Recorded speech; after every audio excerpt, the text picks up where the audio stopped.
Easy effort for Kerala PSCയുടെ YouTube ചാനലിലേക്ക് ഏവർക്കും സ്വാഗതം. ഇന്ന് നമ്മളിവിടെ ഡിസ്കസ് ചെയ്യാൻ പോകുന്നത് തിരുവിതാംകൂർ രാജവംശത്തിൻ്റെ തുടർച്ചയാണ്.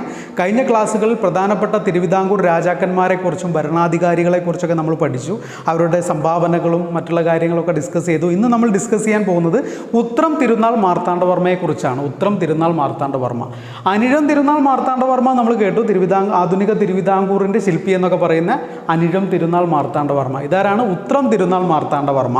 1846 മുതൽ 1860 വരെയാണ് ഉത്രം തിരുനാൾ മാർത്താണ്ഡവർമ്മയുടെ കാലഘട്ടം. 1846 മുതൽ 1860 വരെ. കഥകളിയുടെ സുവർണ കാലഘട്ടം എന്നറിയപ്പെടുന്നത് ഉത്രം തിരുനാൾ മാർത്താണ്ഡവർമ്മയുടെ കാലഘട്ടമാണ്. എന്തിൻ്റെയാണ്? കഥകളിയുടെ സുവർണ കാലഘട്ടം. ഒന്നാം സ്വാതന്ത്ര്യ സമര കാലത്തെ രാജാവ്. ഒന്നാം സ്വാതന്ത്ര്യ സമരം എപ്പോഴായിരുന്നു? 1857 ഒന്നാം സ്വാതന്ത്ര്യ സമരം, അല്ലേ? അപ്പോൾ ആ ഒന്നാം സ്വാതന്ത്ര്യ സമര കാലത്തെ രാജാവാണ് ആര്? ഉത്രം തിരുനാൾ മാർത്താണ്ഡവർമ്മ. എങ്ങനെയാ ചോദ്യം വരിക? ഒന്നാം സ്വാതന്ത്ര്യ സമര കാലത്തെ തിരുവിതാംകൂർ രാജാവ് ആരാണെന്ന് ചോദിച്ചു കഴിഞ്ഞാൽ ഉത്രം തിരുനാൾ മാർത്താണ്ഡവർമ്മയാണ്. ഓക്കെ.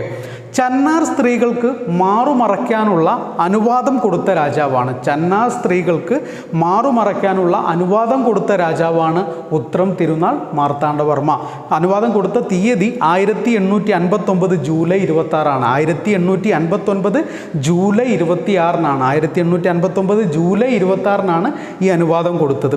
ഉഴിയം വേല നിർത്തലാക്കിയ രാജാവ്. ഈ ഉഴിയം വേല എന്ന് പറഞ്ഞു കഴിഞ്ഞാൽ അടിമകളുടെ മക്കൾക്ക് സ്വാതന്ത്ര്യം കൊടുത്ത രാജാവാണ്. അടിമകളുടെ മക്കളുമായിട്ട് ബന്ധപ്പെട്ടിട്ടുള്ള ഒരു സംഭവമാണ് ഉഴിയം വേല. അവർക്ക് സ്വാതന്ത്ര്യമില്ലാത്ത അവസ്ഥ, അടിമകളുടെ മക്കൾ അടിമകളായി തുടരുന്നൊരവസ്ഥ ഉണ്ടായിരുന്നു. അപ്പോൾ അവർക്ക് സ്വാതന്ത്ര്യം അനുവദിച്ച രാജാവാണ് ആര്? ഉത്രം തിരുനാൾ മാർത്താണ്ഡവർമ്മ. ഓക്കെ.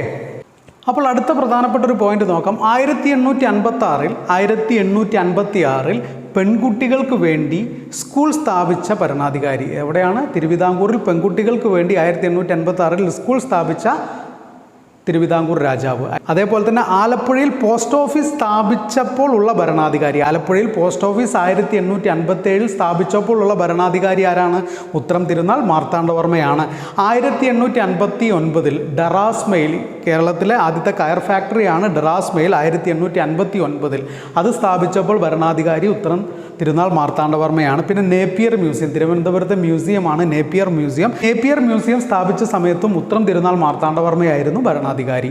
അപ്പോൾ നമുക്ക് അടുത്തൊരു രാജാവിനെ കുറിച്ച് പഠിക്കാം. ആയില്യം തിരുനാൾ രാമവർമ്മ. നമ്മൾ നേരത്തെ അനിഴം തിരുനാൾ മാർത്താണ്ഡവർമ്മ, കാർത്തിക തിരുനാൾ രാമവർമ്മ, അതേ ഓർഡറിൽ തന്നെ നമുക്ക് നോക്കാം. ഉത്രം തിരുനാൾ മാർത്താണ്ഡവർമ്മയും ആയില്യം തിരുനാൾ രാമവർമ്മയും.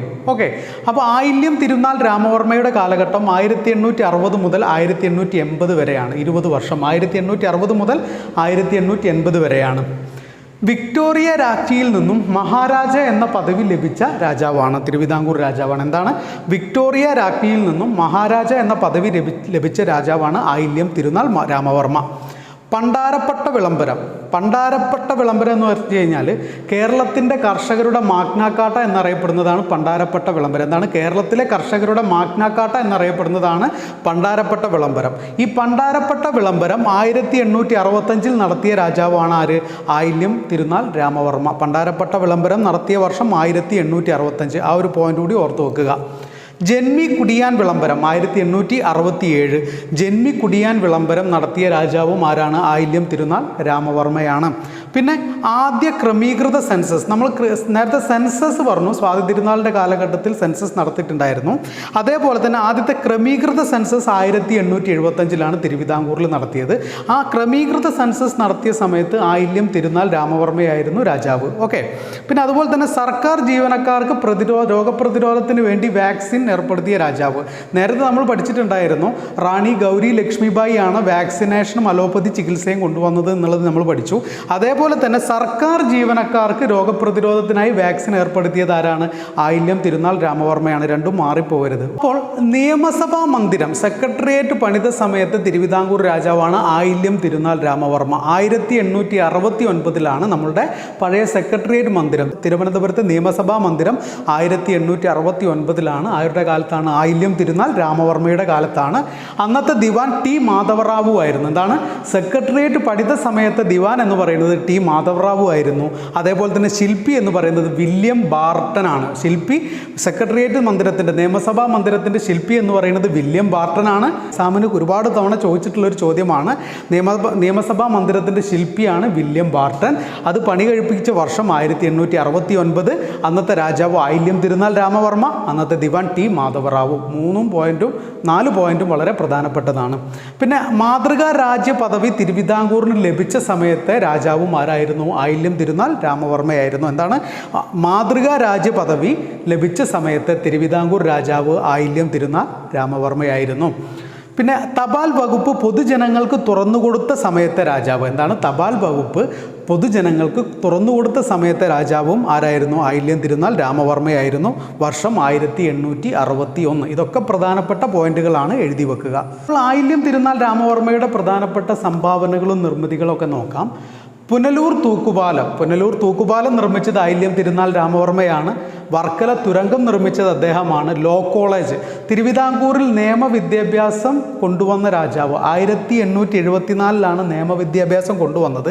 ലോ കോളേജ് 1875 ലോ കോളേജ് കൊണ്ടുവന്നു. ആർട്സ് കോളേജ് കൊണ്ടുവന്നു. സയൻസ് കോളേജ് കൊണ്ടുവന്നു. ആലപ്പുഴ വിളക്കുമാടം കൊണ്ടുവന്നു. മാനസിക രോഗാശുപത്രി കൊണ്ടുവന്നു. ജനറൽ ആശുപത്രി കൊണ്ടുവന്നു. പുത്തൻ കച്ചേരി കൊണ്ടുവന്നു. ഇതൊക്കെയാണ് ആയില്യം തിരുനാൾ രാമവർമ്മയുടെ സംഭാവനകൾ. എന്തൊക്കെയാണ്? പുനലൂർ തൂക്കുപാലം, വർക്കല തുരങ്കം, law college, arts college, science college, Alappuzha വിളക്കുമാടം, മാനസിക രോഗാശുപത്രി, ജനറൽ ആശുപത്രി, പുത്തൻ കച്ചേരി. ഇതൊക്കെയാണ് അദ്ദേഹത്തിൻ്റെ സംഭാവനകൾ. അപ്പോൾ ഇന്ന് നമ്മൾ പഠിച്ച 2 രാജാക്കന്മാരുമായി ബന്ധപ്പെട്ടിട്ടുള്ള കാര്യങ്ങളാണ്. അപ്പം ഓർത്തു വെക്കുക, പ്രധാനപ്പെട്ട പോയിന്റുകൾ എഴുതി വെക്കുക. ഇന്നത്തെ ക്ലാസ് നിങ്ങൾക്ക് ഉപകാരപ്പെട്ടു എന്ന് ഞാൻ വിശ്വസിക്കുകയാണ്. ഉപകാരപ്പെടുകയാണെങ്കിൽ ലൈക്ക് ചെയ്യുക, ഷെയർ ചെയ്യുക, സബ്സ്ക്രൈബ് ചെയ്യുക. Thank you.